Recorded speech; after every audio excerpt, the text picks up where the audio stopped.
જય માતાજી મિત્રો, જય ઓટો ગેરેજ યુટ્યુબ ચેનલમાં તમારું સ્વાગત છે। તો શું તમારા બાઇકમાં એવરેજ નથી આવતી? તમારા બાઇકમાં તમારે એવરેજ જાતે સેટ કરવી છે અને ઓછી આવતી હોય તો કઈ રીતે તમે વધારી શકો, ઘરે તમે જાતે સેટિંગ કરી શકો। તો તમને બતાવી દઉં કે આ સ્પ્લેન્ડર બાઇક છે, આ જોઈ શકો છો, આ BS4 બાઇક છે। આના અંદર એવરેજ ઓછી આવે છે, તો આપણે આની એવરેજ સેટિંગ કરીશું, તમને બતાવીશ હું કઈ રીતે સેટિંગ થાય છે। એવરેજ સેટિંગ કરતાં પહેલાં જાણી લઈએ કે આને એવરેજ સેટિંગમાં શું શું આપણે જોવું પડે। તો સૌથી પહેલાં તો આપણે બાઇકને સ્ટાર્ટ કરી દઈશું।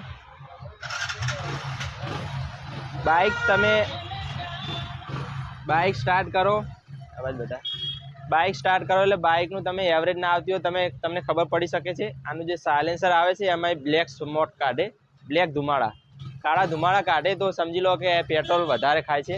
તો આપણે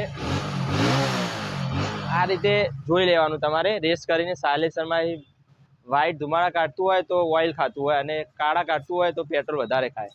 તો હવે આપણે આ રીતે તમારે ચેક કરી લેવાનું।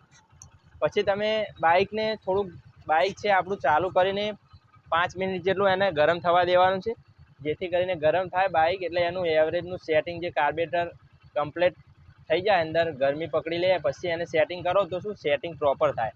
તો આપણે બાઇકને થોડુંક 5 મિનિટ ગરમ થવા દેવાનું। આ બાઇકને અમે ગરમ કરેલું જ છે, આ તો તમને જસ્ટ હું ટ્રાય માટે કહું છું। તો તમે કાર્બેટરમાં જોઈ શકો છો, સેટિંગ કરવા માટે આ કાર્બોરેટર હોય છે, આ એવરેજ માટે આ ખાસ જવાબદાર હોય છે। આનાથી એવરેજનું તમારે સેટિંગ થાય, એવરેજ વધઘટ બધું આના ઉપર હોય છે। તો આ જે સ્પ્રિંગવાળો બોલ્ટ તમે જોઈ શકો છો, મેં ડિસ્મિસ લગાવ્યું, તો આ બોલ્ટથી આપણે RPM વધઘટ થાય, જેનાથી કે આ બાઇકનો રેસ તમારે ઓછો કરવો હોય, વધારવો હોય તો એ આ RPM સ્ક્રૂ કહેવાય। આ સ્ક્રૂનું કામ આ છે, રેસ વધઘટ કરે। અને બીજો જે આ સ્ક્રૂ છે, આ તમે જોઈ શકો છો, મેં ડિસ્મિસ લગાવ્યું, તો આ સ્ક્રૂ છે। બાઇક બંધ કરી દો, સરખું તમને અવાજ આવે। જે આ સ્ક્રૂ છે આપણો, આ એર સ્ક્રૂ કહેવાય, આને એર મિક્સર સ્ક્રૂ કહેવાય। આ સ્ક્રૂથી જે આ સ્ક્રૂનું સેટિંગ કરવાથી પેટ્રોલની સાથે સાથે એરનું મિશ્રણ થાય, જેટલી એરની જરૂર હોય એટલી એર આપણે અંદર સપ્લાય થાય કાર્બેટરમાં, જેનાથી એવરેજ આપણી સારી એવરેજ આપે। તો આપણે આનું સેટિંગ કરીશું, મેં તમને બતાવી દીધા આ બંને સ્ક્રૂનું કામ શું શું હોય છે। તો હવે હું બાઇકની એર સેટિંગ તમને કરી બતાવીશ।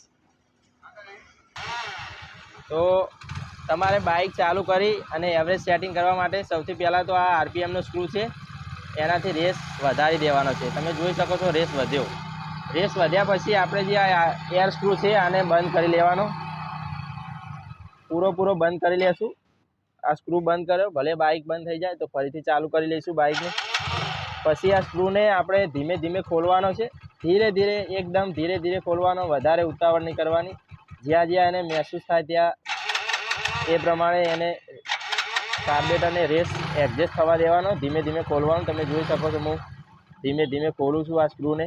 તો બાઇકનો આ સ્ક્રૂ હું ખોલતો જઈશ, જે જગ્યાએ તમને બાઇકનો RPM રેસ વધારે લાગે તે જગ્યાએ આ સ્ક્રૂને આપણે સ્ટોપ કરી દેવાનો। પછી એ સ્ક્રૂને આપણે ત્યાંથી હલાવવાનો નહીં। તો તમે જોઈ શકો છો હું આ સ્ક્રૂ ખોલું છું તો બાઇકનો રેસ વધે છે, તમે જોઈ શકો છો અહીંયા ઓછો થયો।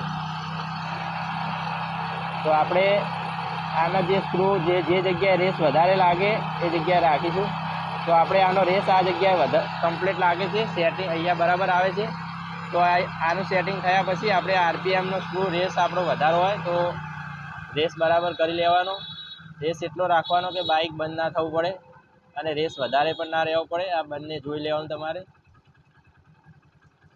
તો તમે જોઈ શકો છો કે આ હું RPMના સ્ક્રૂથી બાઇકનું જે RPM છે એ સેટ કરી લઉં છું, બાઇક બંધ ના થવું પડે એટલું રાખવાનું છે। પછી જોઈ શકો છો તમે આ રીતે આનું એર સેટિંગ આપણે કમ્પ્લીટ કરી લીધું। તો મિત્રો તે કાર્બોરેટરનું સેટિંગ થાય છે, એવરેજ ના આવતી હોય તો પહેલાં સ્ટેજનું કામ આર્યું હોય છે, આ કામ કરી જુઓ તો એવરેજમાં ઘણો ફેર પડી જશે। તો મિત્રો આ વિડીયો જોવા માટે ચેનલને સબસ્ક્રાઈબ કરી લો અને વિડીયોને લાઈક જરૂર કરજો। જય માતાજી।